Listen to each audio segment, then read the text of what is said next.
Harvard Divinity School. Uses and abuses of power in alternative spiritualities. Implications for spiritual care of patients and communities. April 27th, 2023. Thank you to everyone. Hi, I'm Chelsea. This is Improving the Self-Improvement, How the Untethered Soul Exemplifies Barriers to Healing for Abuse Survivors When Reading Self-Help Books. So I'm curious, really quick, have anyone's read The Untethered Soul in this room? Great, so we have a couple, and then maybe at home as well. It is, we'll get into that book. So my bio was already read, but some relevant other points to talk about. I don't know why this slide isn't moving. There we go. For how I came to create this. So I used to work as an advocate for survivors of domestic violence and sex trafficking, both on a hotline and in person. I was a violence intervention facilitator. I am trained in the trained facilitator for the core comprehensive advocacy intervention response and ethics training method, as mandated by the state of Maine for any advocates who want to work with domestic violence experiencers, survivors, and all the other lovely things that were read about me as well. And I'm also an abuse survivor myself, so that is one of the lenses that I am bringing to this work. So foray into spiritual teachings by way of books often categorized as self-help, I was struck by the paradoxical relationship between their curative aims and the damaging effects that may arise after reading. I was surprised by the lack of regard or perhaps antiquated communication styles of many of the texts that may alienate or at worst re-traumatize the very people that are in need of spiritual guidance and healing. Michael A. Singer's The Untethered Soul, The Journey Beyond Yourself is one such book that may in fact cause harm to certain people reading it, especially those who are in or have survived abusive relationships. And so this book is quite popular, over 1 million sold, and that was quite a while ago, and endorsed by people like Oprah and Deepak Chopra. So who's reading these self-help books? People who are looking for help.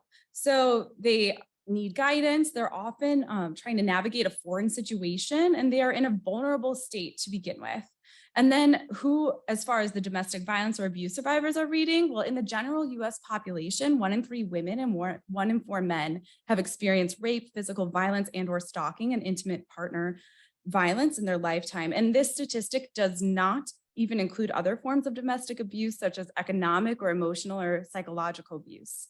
So victims of any form of abuse are at a heightened risk of many diseases, chronic health conditions, PTSD, addiction, which may encourage a predisposition to reading self-help books as a way to remedy a myriad of issues post-trauma.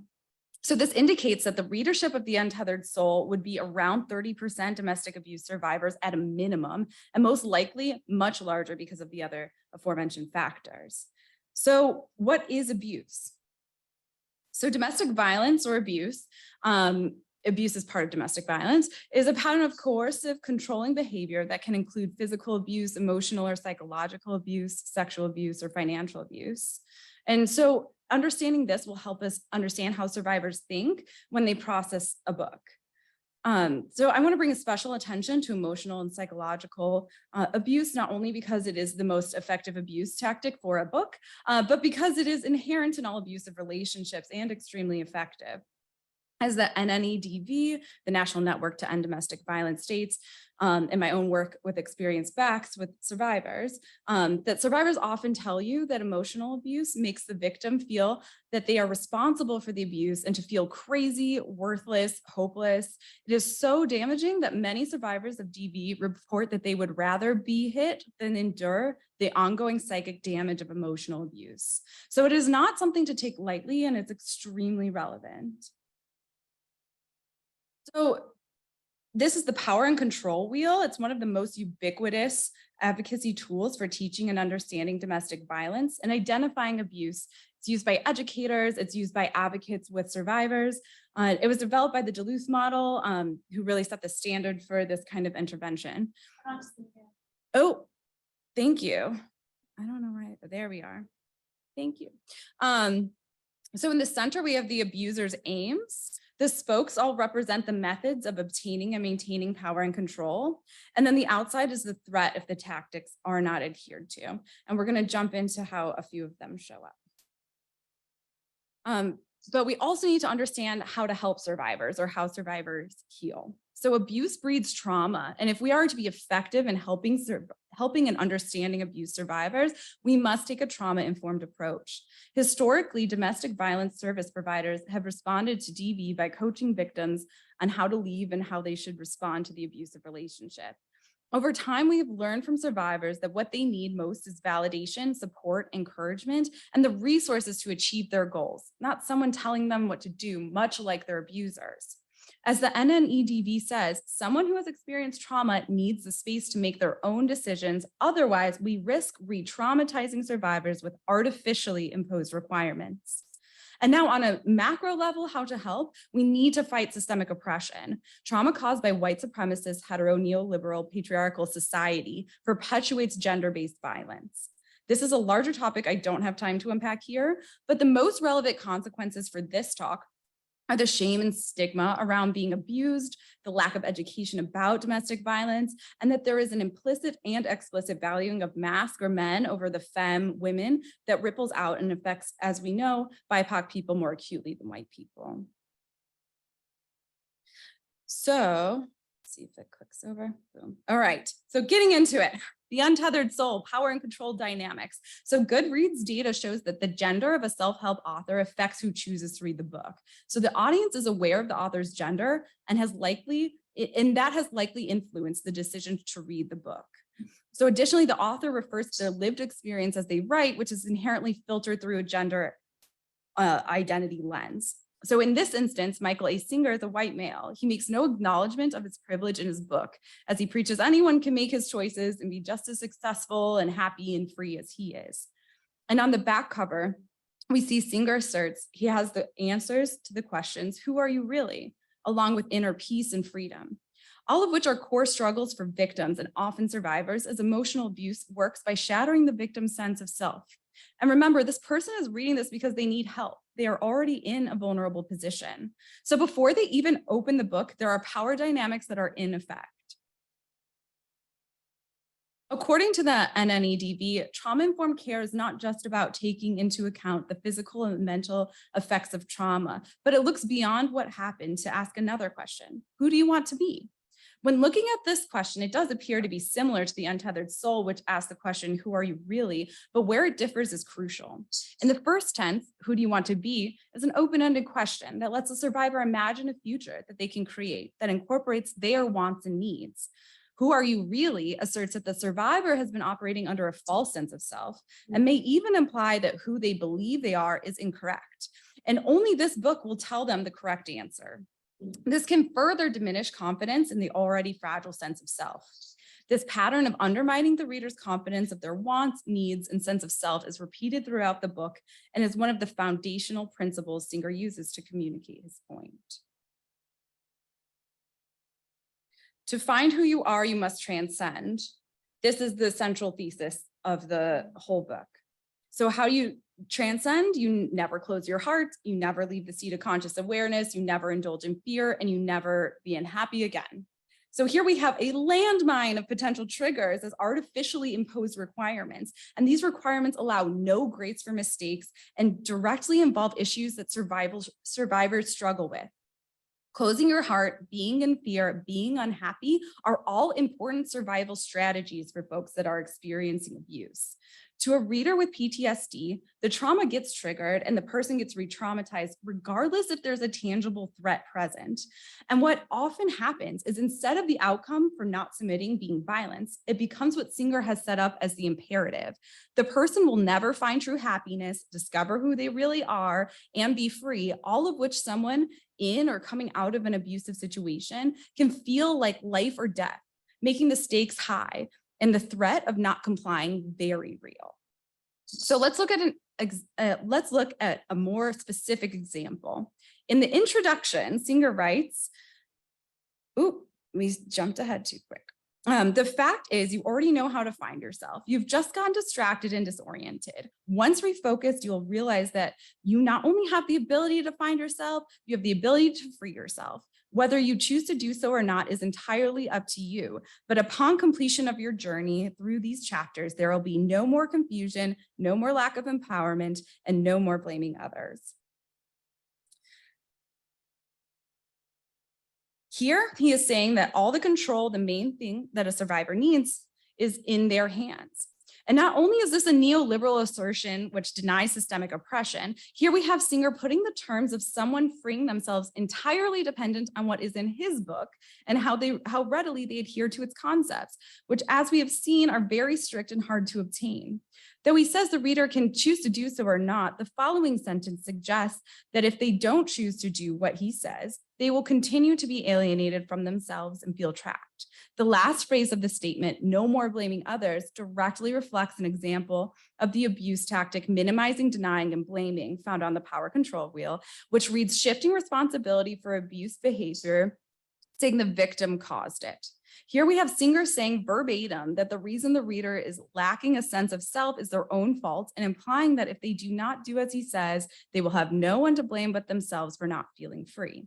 And if you think this was a fluke and there is no way he digs in deeper, let's go to the next slide. This theme of empowering the reader by imposing unconditional requirements is a crux of the book. We see it pop up again in the first chapter, Your Inner Roommate.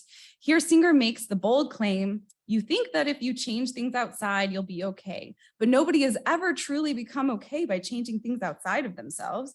There's always the next problem. The only real solution is to take the seat of witness consciousness and completely change your frame of reference. This idea that finding yourself depends solely on how you experience the world, which is completely under your control, is reiterated time and time again throughout the book, and even escalates towards the end. In the last section titled Living Life, Singer makes the assertion that happiness in general is always within your control. There are no ifs, ands, or buts about it. It's not a question of whether your happiness is under your control. Of course, it's under your control. Any condition you create will limit your happiness. You simply aren't going to be able to control things and keep them the way that you want them. You have to give an unconditional answer. This may seem like the control is being given to the reader, but in the same way that an abuser justifies their violence by blaming the victim's actions, here we have Singer telling the reader that all the unhappiness is their own fault, and if they are unable to maintain their happiness through all situations, they must blame themselves. He goes on to tell the reader how to adjust to access this freedom and happiness. It's not life's events that are causing problems or stress, it's your resistance to life's events that are causing this experience. Since the problem is caused by using your will to resist the reality of life passing through you, the solution is quite obvious. Stop resisting. And this is an especially troubling assertion. Many of the points Singer makes are by hypothetical scenarios as thought experiments, so I will use his method to examine this last assertion. Imagine you are in an abusive relationship. Your partner comes home, sometimes drunk. You never know what type of mood they're going to be in. Once in a while, they come home and find that something is out of place. Maybe the dishes are dirty or the trash hasn't been taken out. And because of that, they decide to beat you. Now, if you're living a life like this, completely destabilized, in constant fear, putting all your energy into your partner's wants to try to avoid further abuse, and feeling trapped in your situation because either you have kids, you have not been allowed to get a job, or you're simply afraid that your partner will find and kill you if you leave like they have threatened before, and then you pick up a book and you try to find help, and you want to find yourself to feel free, and it's telling you that you have the power to do so, and you get to the last section labeled Living Life, and it tells you to stop resisting life's events. The reason you are not happy is because you are resisting reality. It is not the events at all that are causing the problems or stress. It's you. You label things as bad, and that's the problem. Imagine that impact. Like we see on the wheel, what the victim is going through is minimized. Like the abuser telling them that they are crazy, it's no big deal, and it's all their fault. This book now is too. And if a victim is trying to align with the book's principles, they may even start to believe they are crazy for being upset by the abuse that they endure. This is in direct contrast to the advocacy principles of validating a person's experience, the importance of which to a victim cannot be overstated. Singer says that ending resistance to the events is the only way to happiness. One may think that Singer is referring to minor annoyances like being cut off in traffic. To that end, not getting bothered and remaining centered and happy makes quite a bit of sense. However, Singer says no matter what happens, you can choose to enjoy the experience. If they starve you and put you in solitary confinement, Just have fun being like Gandhi. No matter what happens, just enjoy the life that comes to you. When reading, a person going through abuse may feel that their experience isn't as bad as the one presented in the book, so they should stop resisting their abuser. Additionally, the last quote can be seen on the wheel as making light of the abuse and not taking their concerns about it seriously. The reader may feel embarrassed or shamed by their inability to enjoy their abusive situations. The book continues to be riddled with examples of this type of language and tactics we find on the power and control wheel, but beyond direct quotes, the ramifications of this type of communication style and laissez-faire attitude towards abuse and horrible situations ripples out. A larger implication to the problem of blame and shame is the chronic stigmatization of domestic abuse survivors. Many victims have a hard time categorizing what they're going through as abuse, so they know what is happening isn't right. One of the most common questions on the abuse hotline is if what the person is going through really is abuse. Often victims will minimize their own experiences, saying things like, in the years of their relationship, they've only been hit 1 or 2 times, so it couldn't be that bad. Though deeply traumatic emotional abuse is prevalent every day.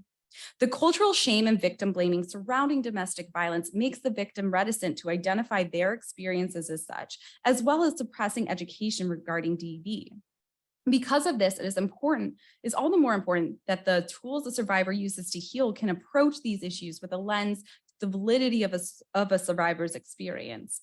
In the Untethered Soul, we have the opposite happening. Negative experiences aren't only minimized, having a reaction other than enjoyment is invalidated. The blame and shame tactics continue. Later in that chapter, Singer asks, do you think God likes to be around people that are happy or people that are miserable? For those who believe in God, that statement certainly raises the stakes of happiness, which can feel rather alienated if you're already having trouble obtaining any happiness. Not only are you miserable, but God doesn't even want to hang out with you. Singer offers more tools for letting go of resistance in the form of relationships. If you're not trying to make people fit into your preconceived notions of what you like and dislike, you'll find that relationships are not really that difficult. If you're not so busy judging and resisting people based on what is blocked inside of you, you'll find that they are much easier to get along with, and so are you. Letting go of yourself is the simplest way to get closer to others. Here we have a concept that when applied to some relationships could be very good advice. For a person that is constantly dissatisfied with how another acts or has underlying prejudices, this is a great way to shed some caustic patterns. However, if you are in an abusive relationship, such as the one presented earlier, moving dissatisfaction in the relationship to be entirely the problem of the victim's perceptions shifts the accountability away from the abuser and hides the abuse.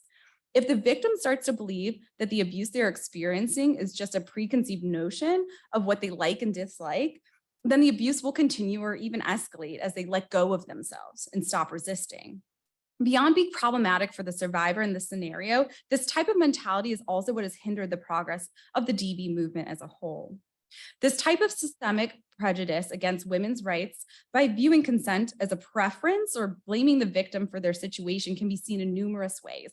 One of the most striking representations can be seen in the history of marital rape laws, which didn't become ubiquitous in the US until 1993.